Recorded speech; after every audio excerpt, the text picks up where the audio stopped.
No sertão do Piauí, onde a palavra de um homem vale mais que qualquer documento assinado e a honra familiar se defende até as últimas consequências, uma acusação sobre uma arara roubada desencadeou o massacre mais brutal entre famílias ciganas que o Nordeste já testemunhou. 11 pessoas mortas, primos contra primos, tios contra sobrinhos, sangue contra sangue. Esta é a história real de como a vingança transformou uma comunidade inteira em campo de batalha no verão de 1999, no município de Picos, no sertão central piauiense, que vivia sob o sol escaldante que derretia o asfalto e endurecia os corações dos homens. Em 1999, o Brasil celebrava a entrada em um novo milênio, mas ali, na zona rural de Picos, o tempo parecia ter parado nos códigos ancestrais de honra e vingança que regiam as relações entre as famílias ciganas da região. Duas grandes famílias viviam lado a lado há gerações. Os Silva e os Costa, nomes fictícios que protegem os verdadeiros envolvidos nesta tragédia que chocou o país inteiro e deixou marcas profundas na história do Piauí. As casas se espalhavam pela zona rural de Picos, construções modestas de alvenaria, misturadas com barracas tradicionais de lona, separadas por cercas de madeira e currais improvisados, onde o gado magro lutava contra a seca, que castigava a região há 2 anos consecutivos. Os animais, especialmente o gado bovino e aves exóticas, representavam a única riqueza real dessas famílias que sobreviviam do comércio, da compra e venda de cavalos e de pequenos negócios que mal sustentavam dezenas de bocas famintas. Uma arara de boa linhagem, com plumagem vibrante e capacidade de falar algumas palavras, valia 8 meses de trabalho duro no sertão piauiense. Perder um animal desses significava fome prolongada, dívidas acumuladas e humilhação pública perante toda a comunidade. As araras eram especialmente valorizadas entre as famílias ciganas da região porque representavam status social, beleza e riqueza acumulada ao longo de anos de economia e trabalho árduo. José Silva, 52 anos, era o patriarca de sua família extensa. Homem de estatura mediana, mas de presença imponente e respeitada, tinha a pele marcada profundamente pelo sol inclemente do sertão e os olhos negros penetrantes que pareciam perfurar a alma de quem ousava olhar diretamente. Criara seus 8 filhos com disciplina militar e rígida, ensinando desde a mais tenra idade que a honra do clã Silva não se negocia em hipótese alguma. Não se vende por dinheiro e jamais se esquece mesmo após décadas. Seus filhos homens, Pedro, 28 anos, Marcos, 26 e André, 23, herdaram do pai não apenas o talento natural para negociar cavalos e aves exóticas, mas também o temperamento explosivo e violento que caracterizava os Silva há várias gerações. Do outro lado do caminho estreito de terra batida, Manuel Costa, 48 anos, comandava sua família com autoridade similar e pulso firme. Seus 5 filhos e 3 sobrinhos, que moravam permanentemente em sua propriedade, formavam uma força de trabalho unida e coesa, mas também um grupo sempre pronto para defender o nome da família Costa a qualquer custo, inclusive com violência extrema. Manuel era conhecido em toda a região de Picos como negociante astuto e perspicaz, capaz de vender qualquer coisa para qualquer pessoa, como diziam os moradores locais com admiração e receio. Mas sua língua afiada e persuasiva nos negócios escondia um homem profundamente ligado aos códigos tradicionais ciganos de lealdade inquebrantável e retribuição imediata. As famílias Silva e Costa compartilhavam muito mais do que simples cercas e caminhos de terra empoeirados. Laços complexos de casamento uniam os clãs desde a geração dos bisavós que viajavam juntos pelo Nordeste. Tias se casavam com tios, primos com primas distantes, e os mais velhos ainda se lembravam nostalgicamente de quando todos viajavam juntos nas caravanas ciganas tradicionais que percorriam incansavelmente o Nordeste décadas atrás, quando a vida nômade ainda era comum e valorizada. Mas o tempo inexorável e a sedentarização forçada trouxeram tensões novas que antes simplesmente não existiam nesse contexto.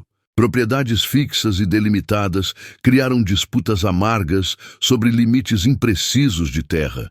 Negócios mal resolvidos e interpretados geraram ressentimentos profundos que fermentavam silenciosamente. A tradição arraigada de resolver tudo internamente, sem jamais recorrer às autoridades dos gádios, termo cigano para designar os não-ciganos, fazia com que pequenos conflitos aparentemente insignificantes fermentassem lentamente em ódios profundos e duradouros que passavam de geração em geração. A tensão palpável entre as famílias começara anos antes, em 1997, quando um desentendimento sério sobre um lote valioso de cavalos quase resultou em violência física generalizada. Pedro Silva acusara publicamente Carlos Costa, primo próximo de Manuel, de ter vendido deliberadamente animais doentes, como se fossem completamente saudáveis, causando prejuízo considerável de quase R$ 4.000 à família Silva, quantia significativa para a época. Na ocasião tensa, os anciãos respeitados da comunidade cigana local intervieram diplomaticamente, convocando uma reunião formal da CRIS, o Tribunal Tradicional Cigano Milenar, que decidiu, após longas deliberações, que Carlos deveria devolver metade exata do valor pago. Mas Carlos nunca cumpriu a determinação, alegando veementemente que os cavalos estavam perfeitamente saudáveis no momento preciso da venda e que Pedro não soubera cuidar adequadamente dos animais. O ressentimento amargo ficou como brasa incandescente debaixo das cinzas aparentemente apagadas, esperando apenas um sopro mínimo de vento para virar incêndio devastador e incontrolável. Maio de 1999 trouxe consigo o calor absolutamente sufocante da pré-seca cruel, quando o céu fica completamente branco de tão quente e a terra ressecada racha profundamente, formando desenhos intrincados que parecem mapas detalhados de países imaginários e distantes. Foi nesse clima tenso e sufocante que o estopim definitivo da tragédia histórica estava prestes a ser aceso de forma irreversível. Uma simples arara de estimação, animal exótico que valia meses inteiros de economia familiar sacrificada, desapareceria misteriosamente da propriedade do Silva e mudaria para sempre o destino trágico de dezenas de pessoas inocentes, transformando parentes próximos em inimigos mortais implacáveis e um pedaço esquecido do sertão piauiense em verdadeira zona de guerra sem quartel. Na manhã ensolarada do dia 18 de maio de 1999, terça-feira comum, José Silva descobriu consternado que sua arara de estimação mais valiosa havia desaparecido completamente do viveiro improvisado.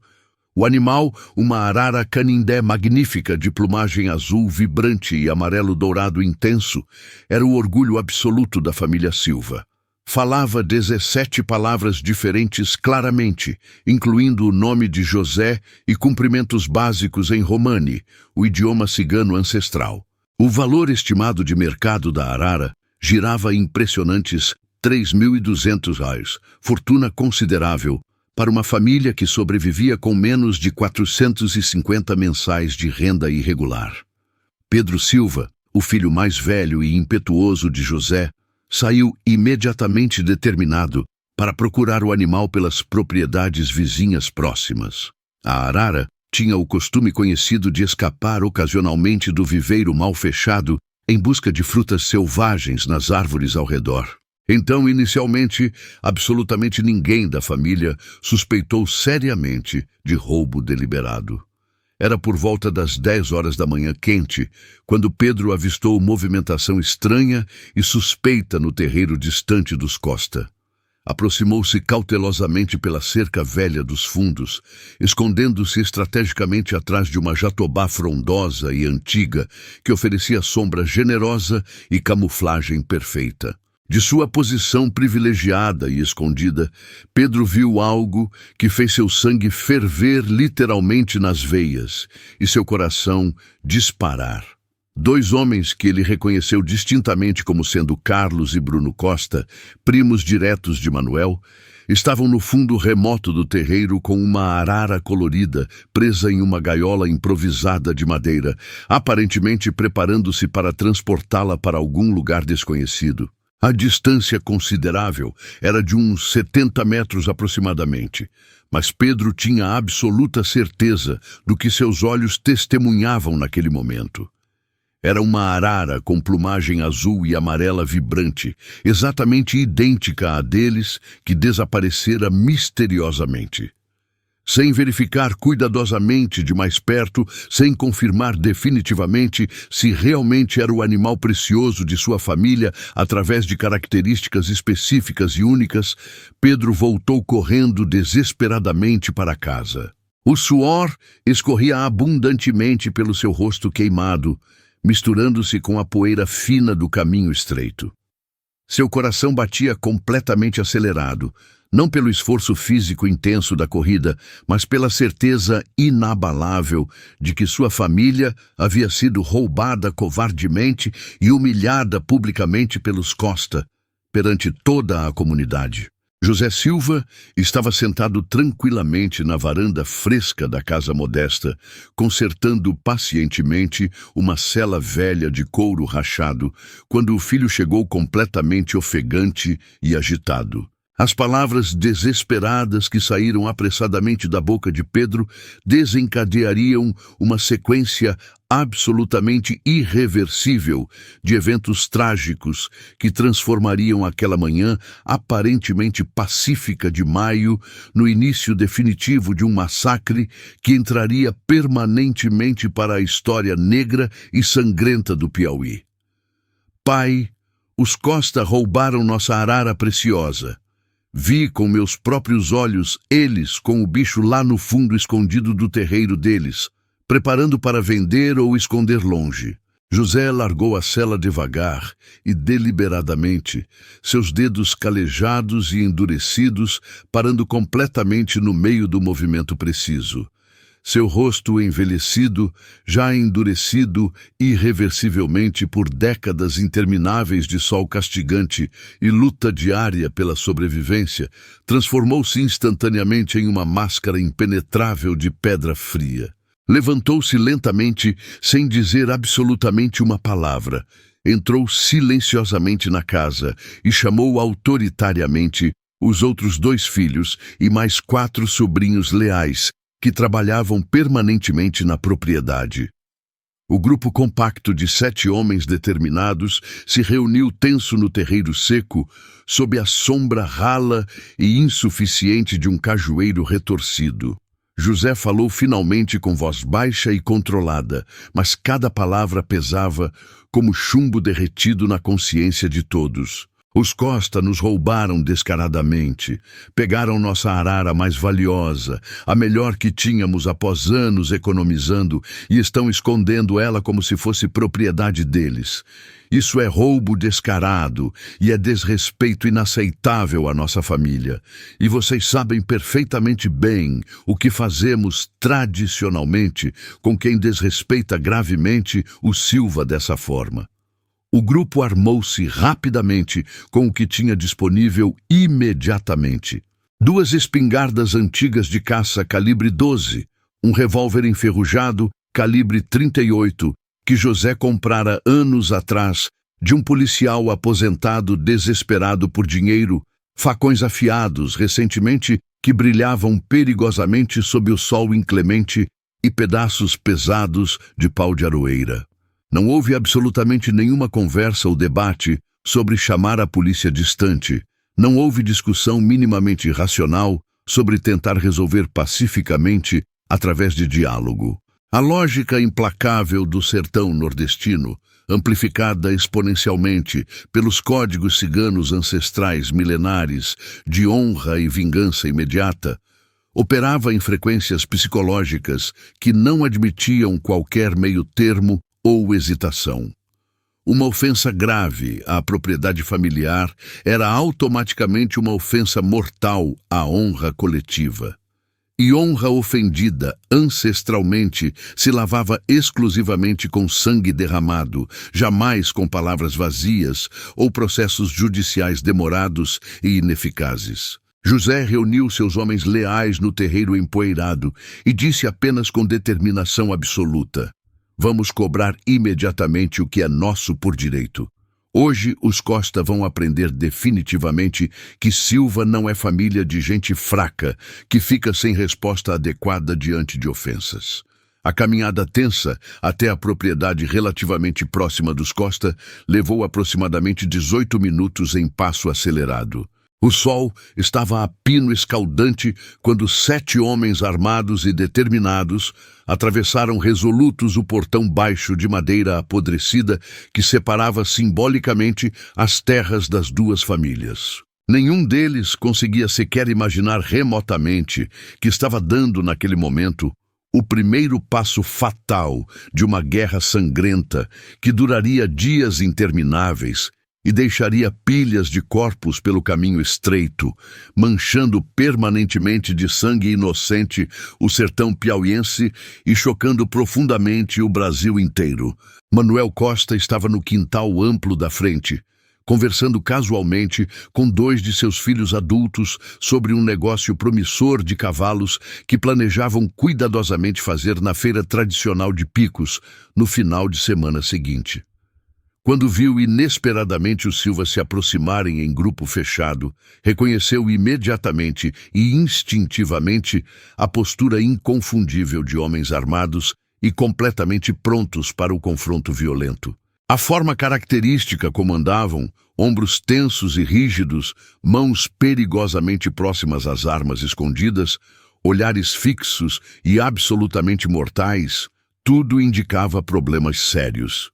Gritou desesperadamente para os filhos dentro da casa, mas seu grito urgente de alerta chegou tarde demais para evitar o inevitável. O que aconteceu imediatamente a seguir transformou aquela manhã ensolarada e aparentemente pacífica de maio no início definitivo do massacre mais brutal envolvendo famílias ciganas na história documentada do Piauí.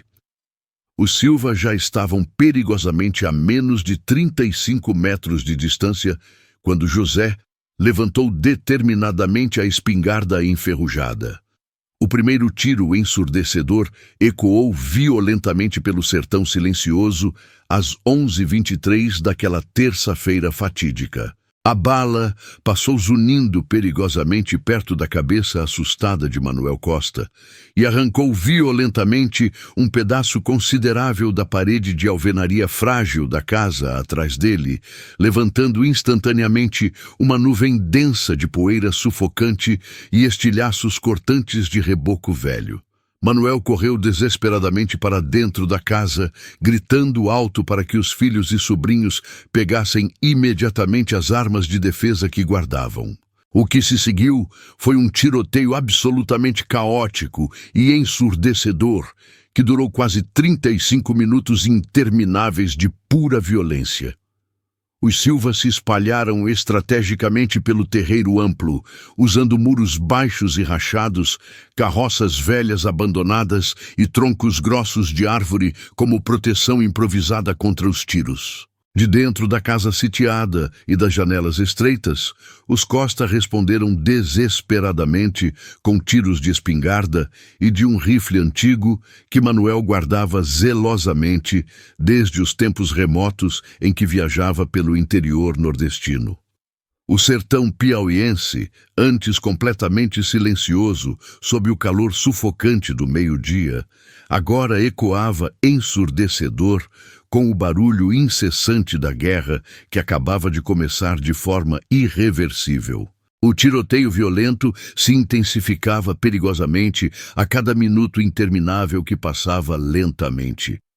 Bruno Costa, 22 anos, sobrinho próximo de Manuel, tentou corajosamente atravessar o quintal lateral para pegar mais munição urgente no depósito que ficava em uma construção completamente separada da casa principal sitiada. Um tiro certeiro de espingarda o atingiu violentamente e em cheio no peito desprotegido. Bruno caiu pesadamente de costas na terra vermelha e seca, seus braços se abrindo involuntariamente como asas quebradas e inúteis. O sangue quente começou a jorrar abundantemente do buraco enorme em seu peito, formando rapidamente uma poça escura e crescente que se misturava à poeira fina e à terra ressecada. A morte súbita e violenta de Bruno mudou completamente a natureza fundamental do confronto em desenvolvimento.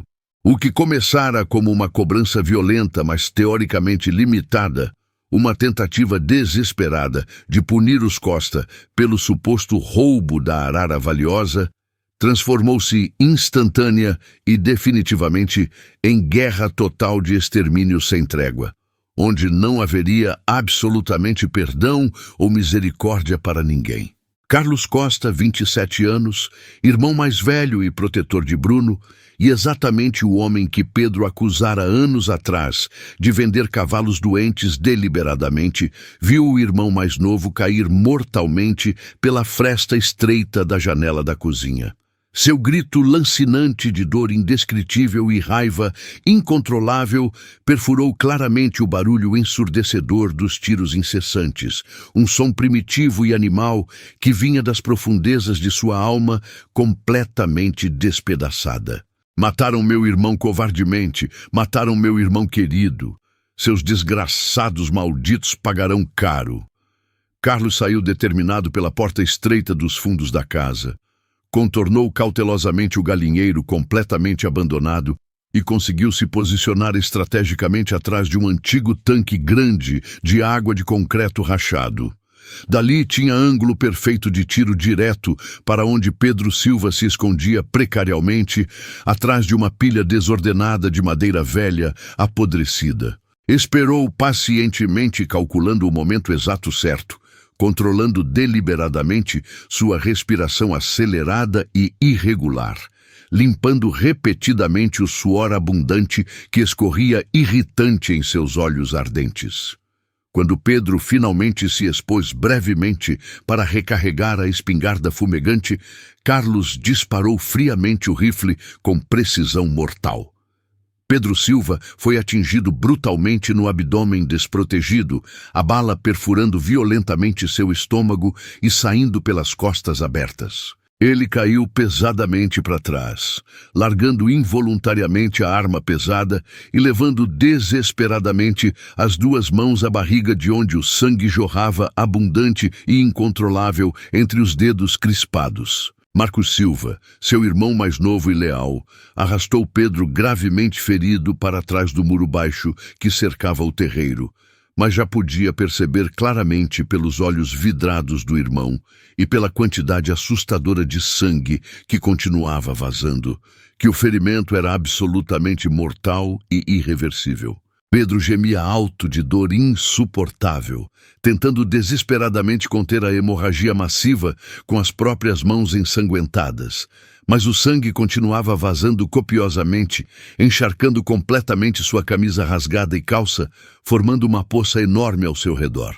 José Silva percebeu imediatamente que seu filho mais velho estava gravemente ferido e morrendo e que precisavam recuar urgentemente. Gritou desesperadamente para os outros homens, com voz rouca de desespero profundo e fúria incontrolável. Recuem agora mesmo! Vamos levar o Pedro urgente para o hospital, mas juro solenemente que isso não vai ficar assim impune. Juro por Deus Todo-Poderoso e por todos os santos que isso não vai ficar assim de jeito nenhum. Os Silva se retiraram apressadamente carregando Pedro, que deixava um rastro sinistro de sangue pelo caminho estreito de terra batida. Colocaram o rapaz sangrando copiosamente na caçamba da caminhonete velha e enferrujada, que estava estacionada na estrada próxima, e partiram em disparada desesperada em direção à cidade de Picos, onde ficava o hospital regional precário. A viagem normalmente levava 45 minutos em velocidade moderada, mas José dirigiu como um louco completamente desesperado, ultrapassando buracos enormes perigosos e fazendo curvas fechadas em velocidades absolutamente inseguras. Mas não adiantou absolutamente nada. Pedro Silva não resistiu aos ferimentos gravíssimos. Morreu no meio do caminho empoeirado, sua vida escoando rapidamente junto com o sangue que manchava extensivamente a caçamba da caminhonete velha. Quando finalmente chegaram ao hospital regional, o corpo já estava completamente frio e sem vida. José desceu cambaleante da caminhonete, olhou longamente para o filho morto com olhos completamente secos, sem uma única lágrima. A dor era profunda demais para choro comum. Virou-se lentamente para Marcos e André, seus outros filhos sobreviventes, e pronunciou as palavras fatídicas que condenariam definitivamente dezenas de pessoas inocentes nos dias terríveis seguintes. Vou acabar completamente com a raça maldita dos Costa. Cada um deles vai pagar caro pelo sangue derramado do seu irmão. Vou varrer essa família inteira da face da terra. Naquela tarde longa e sufocante, enquanto o corpo rígido de Pedro Silva era velado solenemente na casa da família, cercado de velas brancas e flores murchas, José percorreu metodicamente as casas de todos os parentes ciganos espalhados pela região extensa. Primos de terceiro grau, sobrinhos distantes, cunhados, compadres, absolutamente todos foram chamados urgentemente para o que José chamava de o acerto final definitivo. A cada casa que visitava determinado, repetia a mesma história com voz controlada, mas cheia de veneno. Os Costa roubaram nossa arara, a melhor que tínhamos após anos economizando. Quando fomos cobrar o que era nosso por direito, eles mataram Pedro covardemente, meu filho mais velho, o pai de 2 crianças pequenas. Mataram friamente, atiraram pelas costas como covardes. Agora vão pagar caro com a extinção completa. Até o anoitecer silencioso, mais de 15 homens armados se reuniram tensos no terreiro dos Silva. Alguns traziam espingardas antigas de caça, outros revólveres velhos enferrujados, facões afiados perigosamente e até uma carabina .40 que um primo conseguira em negócio obscuro anos atrás. A sede profunda de vingança era absolutamente palpável no ar quente da noite sertaneja sufocante. Mulheres assustadas e crianças pequenas foram mandadas urgentemente para casas seguras de parentes em cidades vizinhas distantes. Todos sabiam perfeitamente que uma guerra sangrenta havia começado definitivamente e que o saldo trágico de 2 mortes violentas em poucas horas era apenas o prelúdio terrível do massacre que viria inexoravelmente. O sangue derramado chamava mais sangue, a vingança chamava mais vingança, e o ciclo mortal de morte estava apenas começando a girar descontroladamente. O amanhecer de quarta-feira chegou pesado, com um silêncio absolutamente opressivo sobre o sertão de Picos. Na casa sitiada dos Costa, Manuel e seus filhos sobreviventes sabiam perfeitamente que a morte violenta de Pedro Silva significava retaliação certa e extremamente brutal. Também convocaram reforços urgentes, chamando primos, amigos leais da comunidade cigana de municípios vizinhos como Oeiras e Paulistana, trabalhadores que deviam favores antigos à família Costa. Até o meio da tarde quente, a propriedade dos Costa estava completamente fortificada, com 13 homens armados e determinados. Barricadas improvisadas foram erguidas usando carroças velhas, tábuas resistentes e sacos pesados de areia. Janelas foram bloqueadas parcialmente, deixando apenas frestas estreitas para atirar estrategicamente. A propriedade parecia um verdadeiro bunker militar, esperando tensamente o cerco inevitável. O delegado de Picos, Roberto Ferreira, 41 anos, policial veterano experiente que já havia visto muita violência no sertão nordestino durante sua longa carreira, tentou intervir diplomaticamente com apenas 2 policiais militares jovens à sua disposição. Todos, inexperientes e assustados, chegou à propriedade do Silva na tarde quente de quarta-feira. Encontrou José sentado imóvel na varanda, limpando metodicamente e lentamente uma espingarda velha. O delegado experiente tentou apelar para a razão e a lei. José, eu sei perfeitamente que você perdeu seu filho e que a dor é grande e insuportável, mas deixa a justiça resolver isso adequadamente. A gente vai investigar tudo, vai prender quem tem que prender. Não precisa fazer justiça com as próprias mãos dessa forma. José olhou fixamente para o delegado, com olhos completamente mortos, sem qualquer brilho, sem emoção humana. Levantou-se devagar e deliberadamente e respondeu com voz assustadoramente calma e fria, que assustou muito mais do que se tivesse gritado: Doutor Roberto, o senhor pode ir embora agora. Isso aqui é questão de família, é questão de sangue cigano ancestral.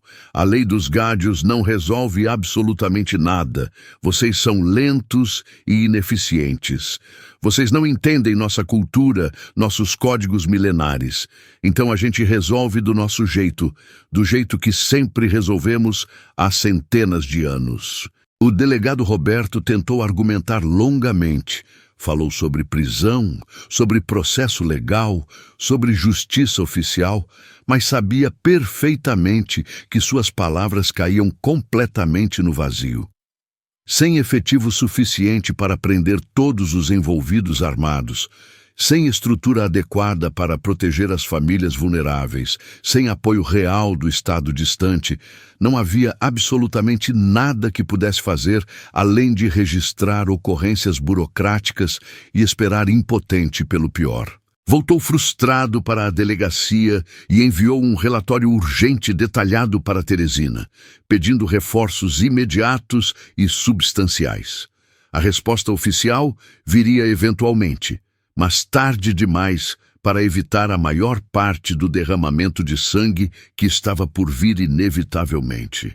Na madrugada silenciosa de quinta-feira, 20 de maio, os Silva atacaram novamente com força total. Desta vez, eram 16 homens armados que se aproximaram sigilosamente da propriedade fortificada dos Costa sob o manto da escuridão absoluta da noite sertaneja, onde as estrelas brilham intensamente como nunca, mas não iluminam suficientemente para se ver o perigo mortal que se aproxima. A estratégia era completamente diferente da primeira vez caótica. Não haveria confronto direto e desorganizado. José planejara meticulosamente um cerco que impediria qualquer fuga possível. Posicionaram-se estrategicamente em pontos calculados ao redor da casa principal e das 2 casas menores, onde viviam outros membros da família Costa. Cada grupo de 3 ou 4 homens tinha uma área específica para cobrir militarmente e instruções claras de quando começar a atirar simultaneamente e ordens expressas para não deixar absolutamente ninguém escapar vivo. Às 4h35 da madrugada, começaram a atirar simultaneamente de todas as direções possíveis. O barulho ensurdecedor dos tiros rompeu violentamente o silêncio pesado da noite, acordando não apenas os Costa, mas toda a vizinhança em um raio de 4 quilômetros. Cachorros começaram a latir desesperadamente, galinhas cacarejaram em pânico nos galinheiros e moradores das propriedades vizinhas se trancaram apavorados em suas casas, apagando luzes e rezando fervorosamente para não serem atingidos por balas perdidas. Os Costa responderam ao fogo desesperadamente, mas estavam em clara desvantagem tática. cercados completamente de todos os lados e sem possibilidade real de fuga, lutavam apenas pela sobrevivência imediata, atirando cegamente na direção de onde vinham os disparos incessantes. O tiroteio brutal durou mais de 1h30, com intervalos breves, quando ambos os lados precisavam recarregar as armas ou mudar de posição para evitar se tornarem alvos fáceis. Quando o sol começou a nascer lentamente, pintando o céu de laranja e vermelho em um espetáculo natural que contrastava grotescamente com o horror absoluto da cena, 4 Costa estavam mortos.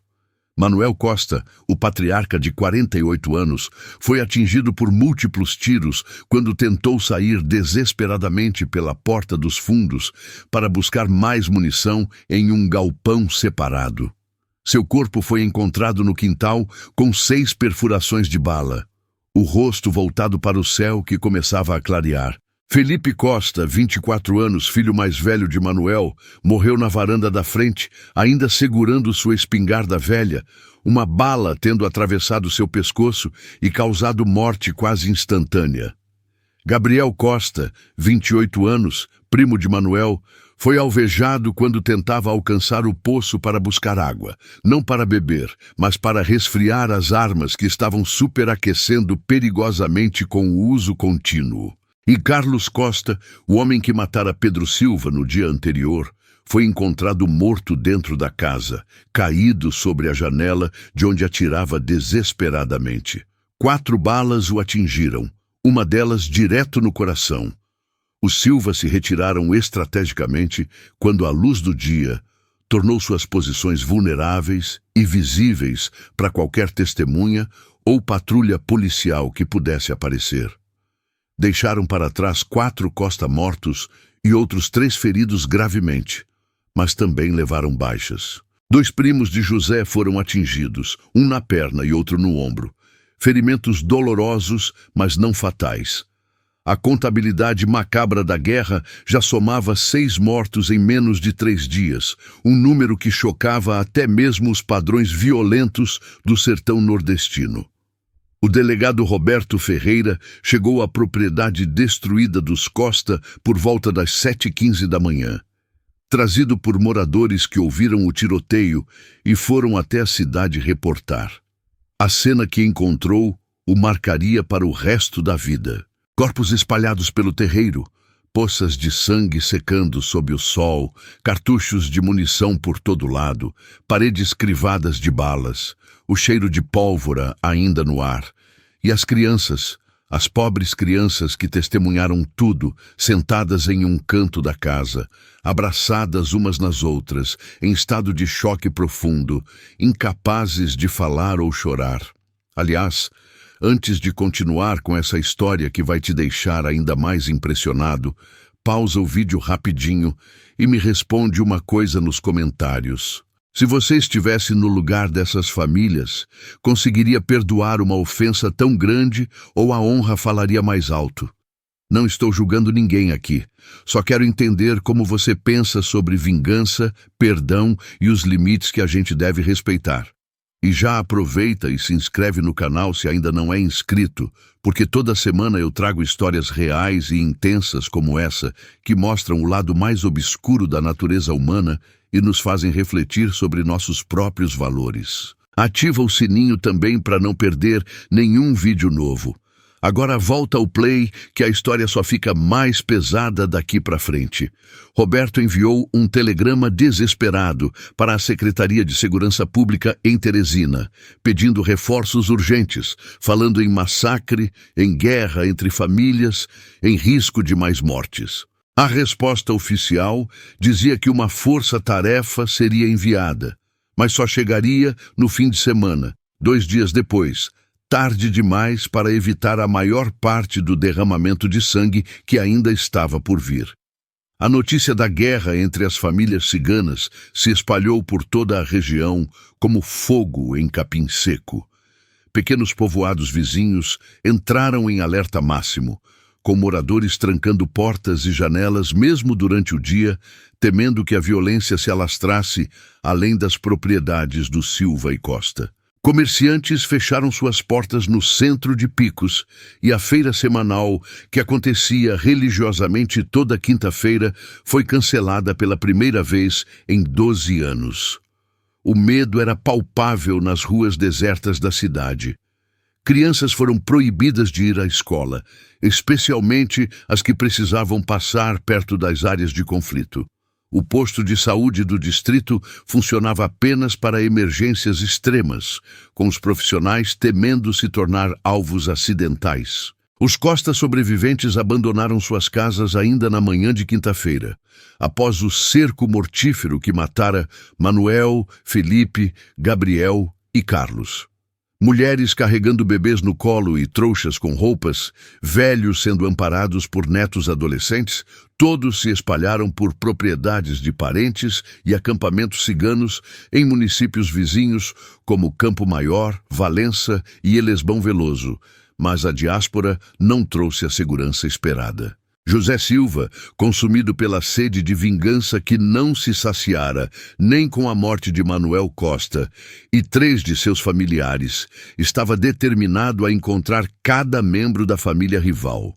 Em sua mente perturbada pela dor da perda do filho Pedro, não bastava ter vencido o confronto direto e matado o patriarca inimigo. Ele queria o extermínio completo da linhagem Costa, que não restasse ninguém para contar a história ou para um dia buscar vingança contra o Silva. Organizou verdadeiros grupos de caça, pequenos batalhões de 3 ou 4 homens armados que percorriam estradas vicinais, povoados e acampamentos ciganos, perguntando aos moradores locais por membros da família Costa. Ofereciam dinheiro por informações precisas, às vezes até 150 CTs, fortuna para trabalhadores rurais que ganhavam menos que isso em um mês. Ameaçavam quem se recusasse a colaborar e transformaram toda a região em uma zona de guerra psicológica. Na sexta-feira, 21 de maio, um dos grupos de caça, comandado por André Silva, o filho mais novo de José, de 23 anos, recebeu uma informação valiosa de um comerciante de Jaicós, pequeno povoado a 22 quilômetros de Picos. O comerciante, pressionado e com medo, mencionou ter visto Júlio Costa, 25 anos, sobrinho de Manuel, escondido na casa de um amigo de infância na periferia do povoado. Júlio Costa era mecânico de motos e bicicletas. Trabalhava por conta própria em uma oficina pequena no centro de Picos. Raramente se envolvia nos assuntos mais polêmicos ou negócios da família. Estava em Jaicós exatamente por isso, porque acreditava que, por não ter participado dos confrontos diretos, não seria considerado alvo prioritário pelo Silva. Estava terrivelmente enganado. Os 4 Silva chegaram à casa do amigo de Júlio ao amanhecer, quando a neblina ainda cobria parcialmente o povoado pequeno. Bateram violentamente na porta de madeira velha, acordando não apenas os moradores da casa, mas toda a vizinhança próxima. O amigo de Júlio, um homem simples chamado Francisco, que trabalhava como pedreiro, tentou negar a presença do rapaz, mas os Silva já haviam avistado a moto de Júlio estacionada nos fundos da casa, coberta com uma lona velha. Invadiram a residência, derrubando a porta com chutes fortes que arrancaram a fechadura do batente. Júlio estava escondido em um pequeno quarto nos fundos, rezando baixinho para que os invasores não o encontrassem.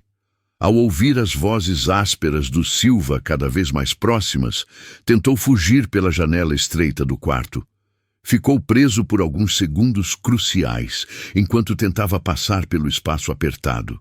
Seu corpo magro quase conseguindo, mas suas roupas ficando presas no reboco áspero da parede.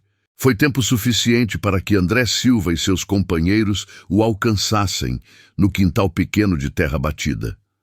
Júlio implorou por sua vida com lágrimas escorrendo pelo rosto.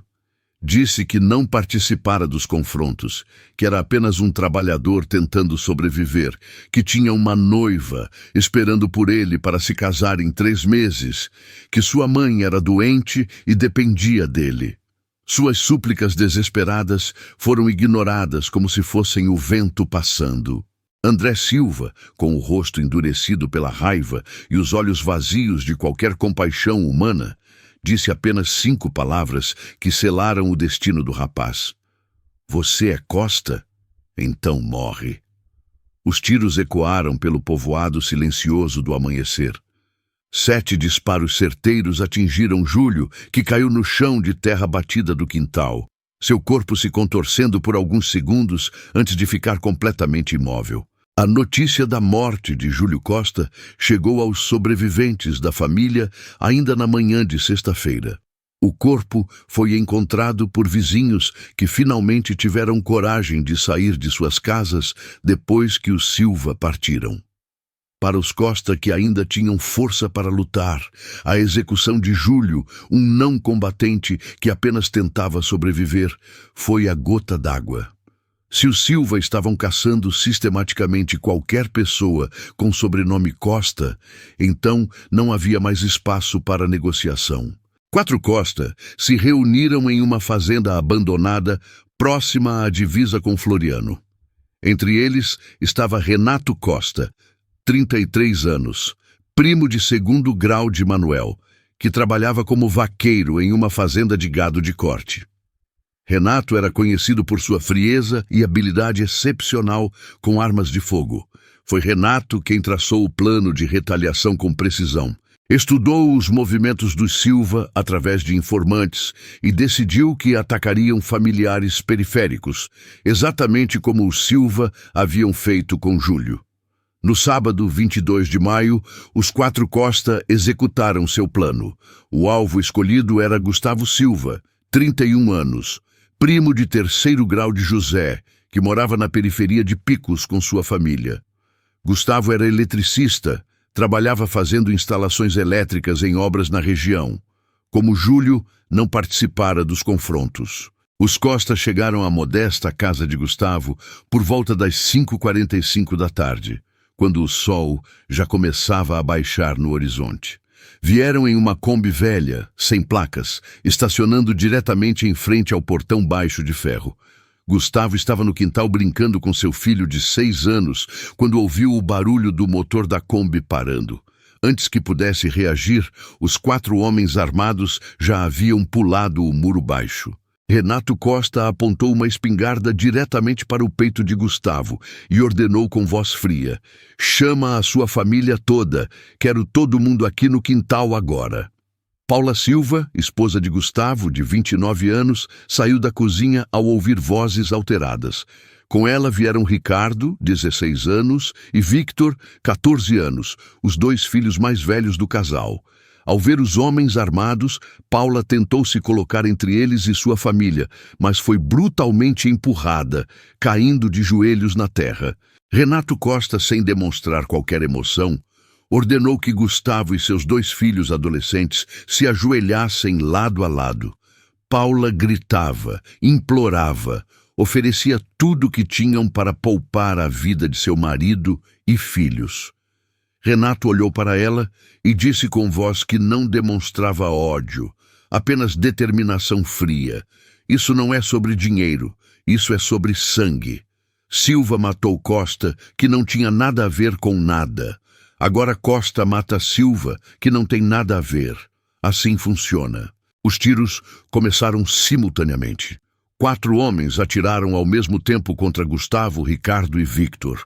Os 3 caíram juntos, seus corpos se contorcendo por alguns segundos antes de ficarem imóveis. O menino de 6 anos, aterrorizado, correu para se esconder atrás da mãe, que gritava de forma inumana. Um dos Costa levantou a arma na direção da criança, mas Renato impediu.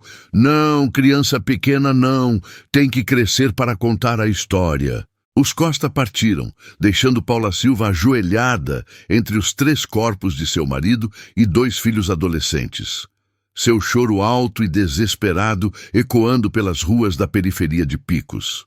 A execução de Ricardo e Victor Silva, 2 adolescentes que não tinham qualquer envolvimento no conflito, marcou o ponto de não retorno definitivo. Na manhã de domingo, 23 de maio, 5 dias após o início do conflito, que já havia ceifado 9 vidas, helicópteros da Polícia Militar do Piauí finalmente chegaram à região de Picos. O governador do estado, pressionado pela mídia nacional, autorizou o envio de um efetivo especial de 25 policiais militares para tentar conter o massacre. O capitão Eduardo Mendonça, 36 anos, comandante da operação, era um veterano com 13 anos de carreira, mas nada o preparara para o cenário de guerra que encontrou. Ao sobrevoar a região, viu propriedades abandonadas, casas com marcas de tiros, construções fumegando. Parecia zona de combate em país em guerra civil. O capitão Eduardo estabeleceu um comando temporário no centro de Picos, mas mesmo com 25 homens bem treinados, os recursos eram escassos. A primeira ação foi tentar localizar os líderes de ambas as famílias, mas José Silva e os Costa remanescentes já haviam se espalhado pela vastidão do sertão. Na tarde de domingo, Marcos Silva, 26 anos, irmão de Pedro, dirigia sua caminhonete velha pela estrada estadual que liga Picos a Oeiras, transportando sacos de ração animal. Marcos não sabia que estava sendo seguido a quase 12 quilômetros. 3 Costa, em 2 motocicletas, mantinham distância segura. Quando a caminhonete passou por um trecho isolado da estrada, os Costa aceleraram e começaram a atirar sem aviso. As primeiras balas estilhaçaram o vidro do lado do motorista, ferindo Marcos no braço e ombro. Marcos pisou fundo no acelerador, mas a caminhonete velha não tinha potência para escapar. Mais tiros atingiram os pneus, fazendo o veículo perder controle. A caminhonete saiu da pista, desceu uma ribanceira e capotou violentamente. Marcos ficou preso nas ferragens, sangrando abundantemente. Os Costa pararam, desceram calmamente e se aproximaram. Marcos ainda estava consciente, gemendo de dor. Renato Costa olhou para ele e disse: "Seu irmão Pedro foi o primeiro a cair. Agora você é o segundo." Disparou mais 3 tiros a queima-roupa. Entre domingo e segunda-feira, mais 3 pessoas foram mortas. Mateus Silva, 29 anos, primo de José, foi morto ao sair de um bar na periferia de Picos na noite de domingo. 2 tiros na nuca. Tiago Costa, 37 anos, cunhado de Manuel, foi encontrado morto em sua roça de milho na segunda-feira de manhã. Fora emboscado enquanto trabalhava sozinho. E Sandra Silva, 34 anos, esposa de um Silva que já estava preso, foi alvejada quando voltava do mercado carregando sacolas de compras. Morreu na calçada. A cada morte, a contabilidade se tornava mais difícil. Primos distantes, sobrinhos, cunhados, agregados, trabalhadores que tinham a má sorte de trabalhar para a família errada. A 11ª morte foi Igor Silva, de 18 anos, filho de um primo distante de José, que vivia em Teresina. Igor estudava técnico em informática e trabalhava como office boy para pagar os estudos. Estava em Picos apenas porque fora passar um feriado com a avó materna, que morava sozinha e estava adoecendo. Na manhã de terça-feira, 25 de maio, Igor saiu da casa da avó para comprar remédios na farmácia do centro. Caminhava tranquilamente usando fones de ouvido quando 2 Costa em uma motocicleta o avistaram. Não perguntaram se ele estava envolvido, não verificaram. Desceram da motocicleta no meio da rua movimentada e dispararam contra Igor sem dar chance. O garoto tentou correr, mas foi atingido nas costas. Igor agonizou por quase 12 minutos antes de morrer. Chamava pela mãe que estava a 500 quilômetros de distância. Dizia que não entendia por que estava sendo morto. Quando a polícia chegou, Igor já estava morto, seus olhos abertos, fixos no céu. A morte brutal de Igor finalmente mobilizou a sociedade piauiense. O garoto era um estudante promissor, símbolo da juventude que lutava para vencer através da educação. Foi morto em pleno centro da cidade, na frente de testemunhas. Jornais de Teresina estamparam a foto sorridente de Igor na capa. A televisão local e redes nacionais enviaram equipes para cobrir o conflito. A pressão pública forçou o governador a agir. Na tarde de terça-feira, um efetivo adicional de 20 policiais foi enviado para a região. A ordem era clara: prender todos os envolvidos de ambos os lados, usar a força necessária e terminar com o massacre. No início da tarde de quarta-feira, 26 de maio, 8 dias após o início do conflito, policiais receberam uma informação crucial. José Silva estava escondido em uma fazenda abandonada, próxima da divisa com o Ceará, acompanhado de 6 homens de sua família. A fonte era extremamente confiável, porque vinha de dentro. Um primo dos Silva, horrorizado com a morte de Igor, decidira colaborar com as autoridades. O capitão Eduardo organizou a operação pessoalmente. 20 policiais fortemente armados cercaram a fazenda ainda antes do amanhecer de quarta-feira, posicionando-se estrategicamente em todos os pontos de fuga. Quando o sol nasceu, através de um megafone, o capitão intimou José Silva a se entregar pacificamente. José recusou inicialmente, gritando que só se entregaria se garantissem sua segurança. O capitão garantiu pessoalmente. Pediu que José pensasse nas consequências, mais mortes, sofrimento para famílias que já haviam perdido tanto. A negociação durou quase 3 horas e meia. Durante esse tempo, o capitão Eduardo estabeleceu uma conexão mais humana com José.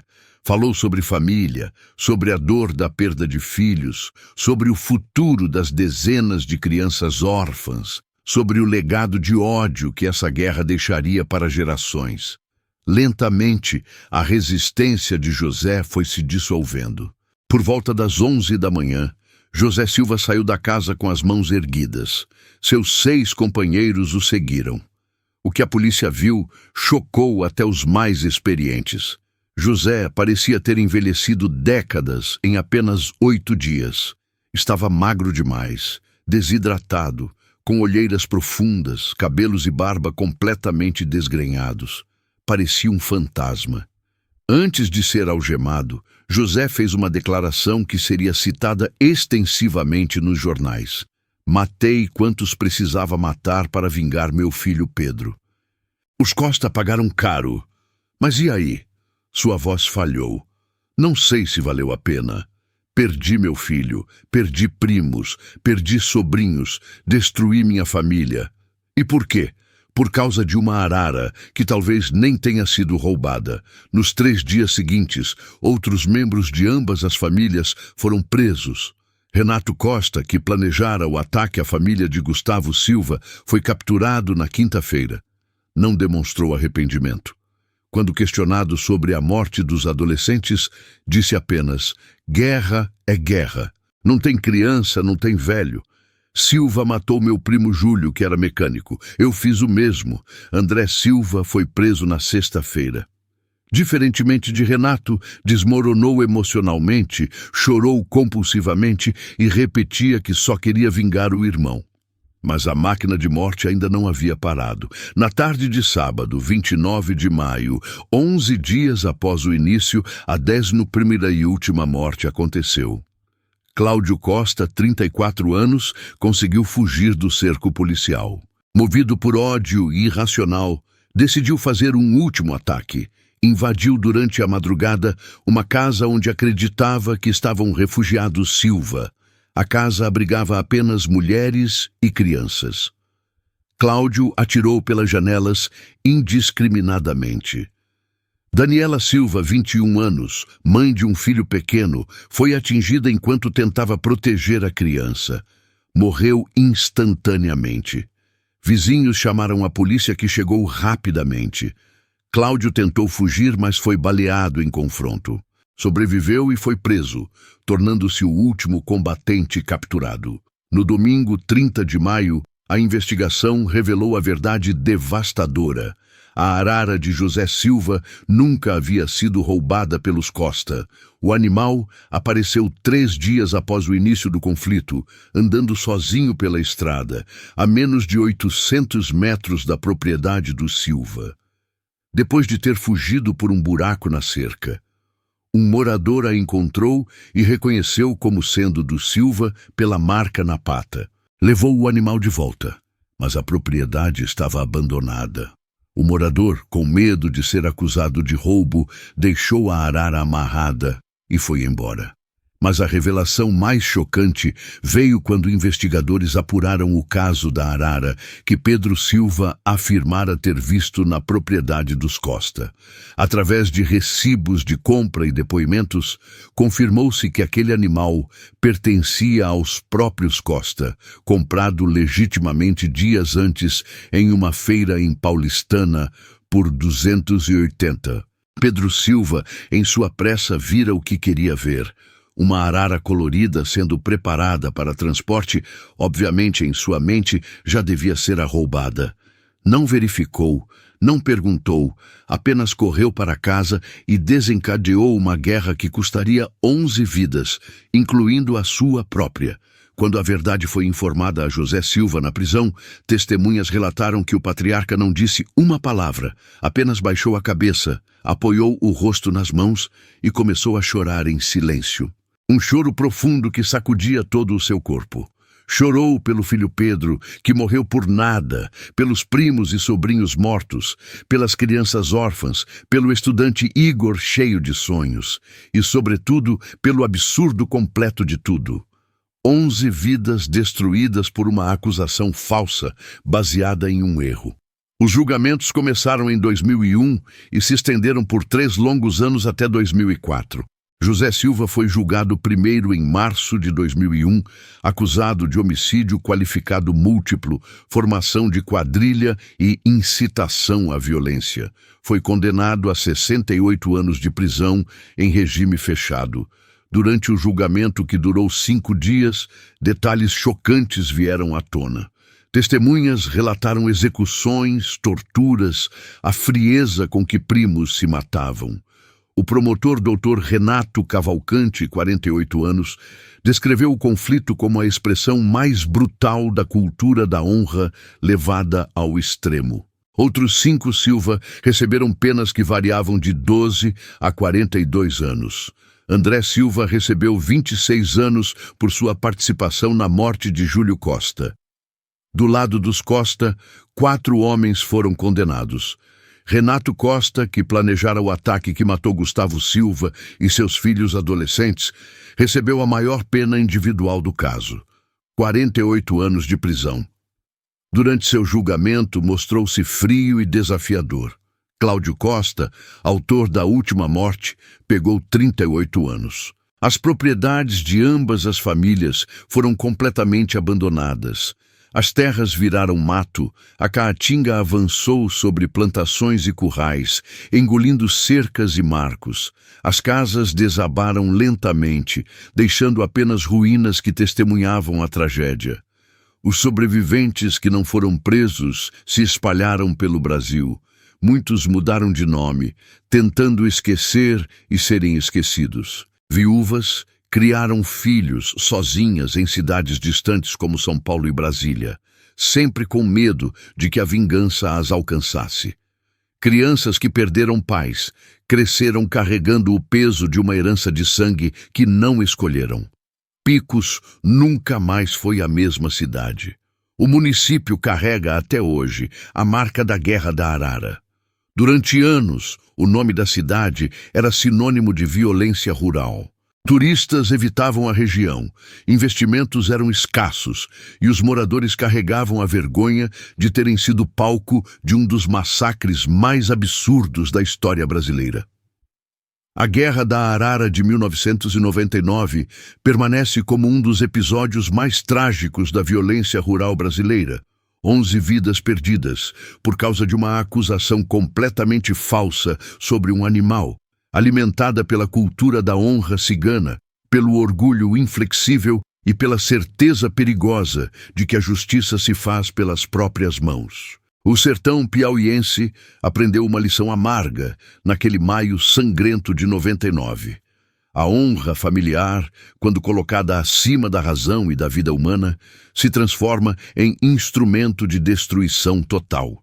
O sangue derramado em vingança não lava ofensas, apenas gera mais sangue em um ciclo que só termina quando não há mais ninguém vivo para matar.